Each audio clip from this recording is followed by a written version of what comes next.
अगली बार कभी ऐसा होता है तो इस बात का ध्यान रखना, दोबारा ऐसी गलती नहीं होनी चाहिए। समझ गए सभी? वह ढलान के ऊपर से गुजर रही थी तो अचानक सोते हुए अध्यापक बैलगाड़ी से नीचे गिर गए और लुढ़कते हुए सड़क के किनारे एक छोटी सी नहर में जा गिरे। मुझे बचाओ, मैं डूब रहा हूँ। एक समय की बात है, एक गांव में एक अध्यापक रहा करते थे। उन्होंने अपना एक छोटा सा स्कूल बनाया हुआ था जिसमें वह अपने विद्यार्थियों को शिक्षा दिया करते थे। धीरे धीरे उनके पास बहुत सारे विद्यार्थी इकट्ठे हो गए। एक बार अध्यापक अपने सारे विद्यार्थियों को बैलगाड़ी में लेकर घूमने के लिए गए। बूढ़े होने के कारण मास्टर जी बहुत जल्दी थक गए और उन्होंने अपने विद्यार्थियों से कहा, बच्चों, मुझे बहुत थकान हो रही है, मैं थोड़ी देर आराम करना चाहता हूँ। तुम लोग इस बात का ध्यान रखना कि हमारी बैलगाड़ी से कोई भी सामान नीचे न गिर जाए और आप सब भी सावधानी से बैठना। सभी विद्यार्थी एक साथ बोले, आप बिल्कुल चिंता ना करें गुरुजी, आप आराम से सो जाएं, हम ध्यान रखेंगे। थोड़ी देर के बाद बैलगाड़ी एक पत्थर के ऊपर आ गई जिससे बैलगाड़ी बहुत जोर से हिलने लगी और अध्यापक जी की पानी पीने वाली बोतल बैलगाड़ी से नीचे गिर गई। सभी विद्यार्थियों ने उसे गिरते हुए देखा।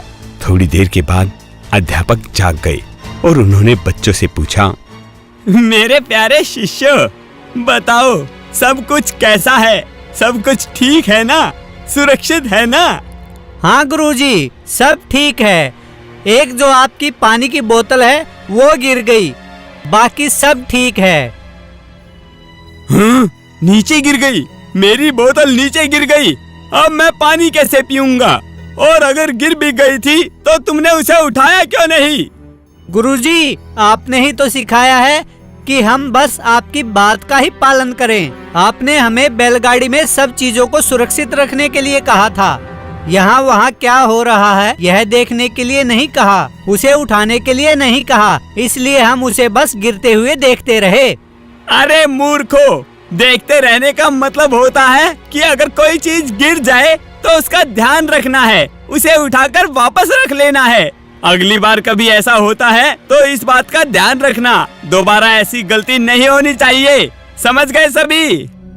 हाँ गुरुजी, हम समझ गए, आगे से हम ऐसा ही करेंगे। बैलगाड़ी चलती रही और मास्टर जी को फिर से नींद आ गई। अचानक बैलगाड़ी के बैलों ने चलते चलते गोबर कर दिया। यह देखते ही विद्यार्थी गाड़ी से नीचे उतर गए और गोबर का एक गोला बनाकर वापस बैलगाड़ी के ऊपर फेंक दिया। गोबर का गोला सीधा अध्यापक के मुंह पर गिरा और अध्यापक घबराकर उठ गए। यह सब क्या हो रहा है और मेरे मुंह पर यह गोबर किसने फेंका? कौन है वो? कहाँ से आया ये? गुरुजी, आपने ही तो कहा था बैलगाड़ी से गिरने वाली किसी भी चीज को उठाकर तुरंत वापस रख देना है, इसलिए हमने इस गोबर को तुरंत बैलगाड़ी में वापस रख दिया है। अरे मूर्खो, तुम साधारण सी चीजों को भी क्यों नहीं समझते हो? तुम्हें क्या करूं मैं? कुछ तो करना ही पड़ेगा। फिर कुछ देर चुप रहने के बाद उन्हें एक बहुत अच्छा उपाय आया। उन्होंने बच्चों को एक लिस्ट बनाकर दी जिसमें लिखा था क्या क्या चीजें गिरने पर उठाकर रखनी है और क्या नहीं। यह लिस्ट बच्चों को देकर वो आराम से सो गए। बच्चों को भी नींद आ रही थी। अब बैलगाड़ी पहाड़ के ऊपर चल रही थी। तब वह ढलान के ऊपर से गुजर रही थी तो अचानक सोते हुए अध्यापक बैलगाड़ी से नीचे गिर गए और लुढ़कते हुए सड़क के किनारे एक छोटी सी नहर में जा गिरे। अध्यापक जोर जोर से मदद के लिए चिल्लाने लगे, अरे मुझे कोई बचाओ, कोई मुझे पानी से निकालो, अरे कोई मुझे बचाओ। अरे मोनू, देखो गुरुजी गिर गए हैं, तो क्या करना चाहिए? उन्हें बचाना चाहिए। अरे नहीं, सबसे पहले हम गुरुजी की दी हुई लिस्ट देखते हैं।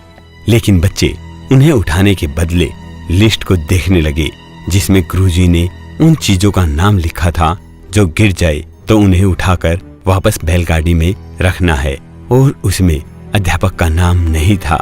अध्यापक जोर से चिल्लाए, मुझे बचाओ, मैं डूब रहा हूँ। बच्चे अपने गुरु को बहुत प्यार करते थे। वह तुरंत ही गाड़ी से नीचे आए और उन्होंने अपने गुरु को बचा लिया। अध्यापक पूरे गुस्से में थे और बोले, मुझे गिरता देखकर तुमने मुझे बचाया क्यों नहीं? विद्यार्थी फिर हैरान होकर बोले, गुरुजी, हम तो सिर्फ आपके दिए हुए आदेश का ही पालन कर रहे थे। आपने कहीं भी अपनी लिस्ट में यह नहीं लिखा कि यदि आप गिर जाएं तो आपको हमें उठाना है। आपने कहा था केवल लिस्ट में लिखी हुई चीजों को उठाकर वापस बैलगाड़ी में रखना है। अध्यापक अपने विद्यार्थियों की बातों को सुनकर अपना सर पकड़कर बैठ गए और उन्हें समझ में आ गया कि उन्होंने अपने विद्यार्थियों को कितनी शिक्षा दी है। इस कहानी से हमें सीख मिलती है, शिक्षकों को अपने विद्यार्थियों को हर विषय का पूरा ज्ञान देना चाहिए ताकि वह अपने जीवन को उज्जवल बना सके।